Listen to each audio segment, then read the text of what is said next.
Hello and welcome to the flag is up.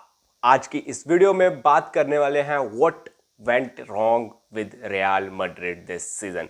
जब ये season start हुआ था तो उस टाइम पे FIFA world cup, club world cup जो होता है वो जीत के आई थी। उसके बाद सुपर कप भी जीता था। लेकिन लेकिन उसके बाद कहीं ना कहीं जो चीज़ें हैं रियल मैड्रिड के लिए ख़राब होने शुरू हो गई, जिसमें सबसे पहले तो इंजरीज आई। कारवाहल की इंजरी आई, हमने देखा कि उसका कितना बड़ा इम्पैक्ट पड़ा डिफेंस में, किस तरह से गोल्स लीक किए। कहीं ना कहीं एक्सपीरियंस की कमी जो है डिफेंस में नज़र आ रही थी because of कारवाहल्स injury.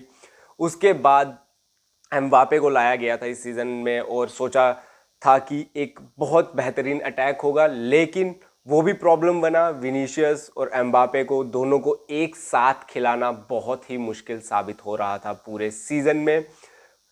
After like 1/3 of the season Mbappe ने फॉर्म पकड़ा and he was very much consistent.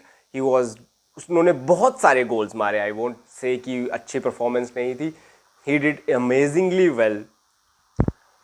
उसके बाद जो खराब हुआ वो हुआ हैंसी फ्लिक ने जिस तरह से बार्सिलोना को एक नया तरीका दिया, एक नए तरीके की फुटबॉल खिलाई, और जिस तरह से फॉर्म पकड़ी बार्सिलोना ने इस पूरे सीजन में, वो भी कहीं ना कहीं काउंटर प्रोडक्टिव साबित हुई रियल मैड्रिड के लिए।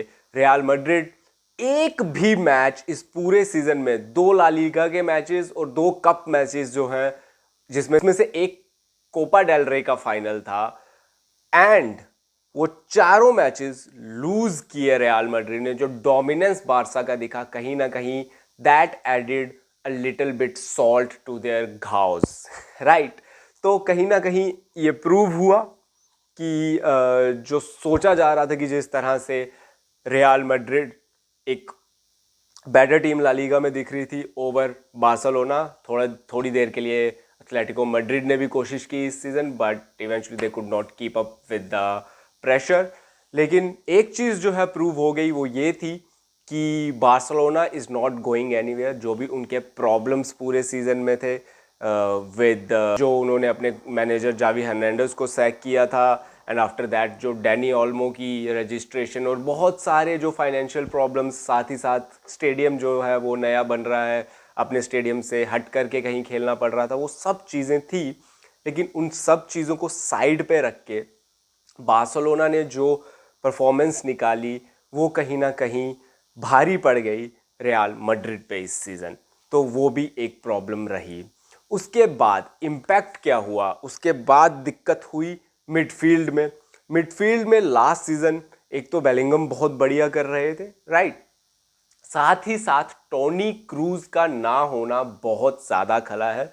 वो मिडफील्ड में जो गोल्स प्रोवाइड करवाने की, जो चांसेस प्रोवाइड करवाने की क्षमता थी, वो बिल्कुल नहीं दिखी इस सीज़न। वो सारा का सारा दारोमदार स्ट्राइकर्स पे था। खुद वो बना रहे थे गेम्स और खुद वो स्कोर कर रहे थे, जिसमें भी वो बहुत नाकाम रह रहे थे because both Vini and Mbappe likes to play on the left. Carlo Ancelotti somehow lost his charm. कहीं ना कहीं जो लगा था कि ये सबसे बेहतरीन टीम थी आफ्टर ऑल, अगर पेपर पे देखते यूरोप में, पूरे यूरोप में सबसे बेहतरीन टीम थी रियल मैड्रिड के पास। जिस तरह से एम्बापे, विनीशियस का थ्रेट था, आपके पास बेलिंगम जैसा प्लेयर है, आपके पास रोड्रिगो है, आपके पास एक्सपीरियंस के नाम पे आपके पास लुका मॉड्रिच है। बहुत बेहतरीन टीम थी। ऐसा नहीं था कि टीम में प्रॉब्लम्स थी, बट इंजरीज आ गई। कारवाल की इंजरी बहुत बड़ी इशू बनी और बहुत खराब जो है एंड हुआ है। आई थिंक मैनचेस्टर सिटी के बाद रियल मैड्रिड का भी बहुत दिनों बाद कोई ऐसा सीज़न आया है जिसमें उनके पास कोई भी ट्रॉफी नहीं है दिखाने के लिए। तो that is also something to think about. लेकिन अब जो है आगे क्या कर सकती है रियल मैड्रिड, ये बहुत इंपॉर्टेंट हो जाता है इसमें। एंड जावी अलोंसो ने बायर्न लेवरकुसन को बाय बाय कर दिया है। एंड ऑब्वियसली सबको मालूम है कि his destination eventually is Real Madrid. अब रियल मैड्रिड में उनके पास 2 प्रॉब्लम्स हैं। One is to find a style, to find कि किस तरह से किस प्लेयर को खिलाना है और किस प्लेयर को रखना है, किसको नहीं रखना है। साथ ही साथ प्रॉब्लम है स्टार पावर को मैनेज करने की। कोटवा ने कहा कि हमारी टीम बहुत बेहतरीन खेली इस सीज़न, बट बहुत जगहों में ख़राब भी खेली एंड बहुत जगह में इंडिविजुअली खेल रहे थे प्लेयर्स। एक टीम वाली जो बात है वो देखने को नहीं मिल रही थी। तो वो भी एक बहुत बड़ा चैलेंज होगा कि किस तरह से इस टीम जिसमें इतने बड़े बड़े स्टार्स हैं, इतने बड़े बड़े प्लेयर्स हैं, उसको किस तरह से एक टीम बनाया जाएगा, उन इंडिविजुअल्स को जेल किया जाएगा। ये एक चीज़ जिडान जैसे प्लेयर बहुत आराम से, मैनेजर बेसिकली बहुत आराम से कर चुके हैं रियल मैड्रिड में ही। तो होप सबकी यही है कि जावी अलोंसो, जो कि एक मैनेजर और कोच का बहुत बेहतरीन मिश्रण है, like he is a very good manager and is a good enough coach also. And जिस तरह से उनकी हिस्ट्री रही है, has played for such big clubs, Liverpool के लिए, बायर्न के लिए, real Madrid itself he has played for. तो जो एक्सपीरियंस उनका स्टार्स के साथ रहने का है, स्टार्स को मैनेज करना उनको आ जाना चाहिए कहीं ना कहीं।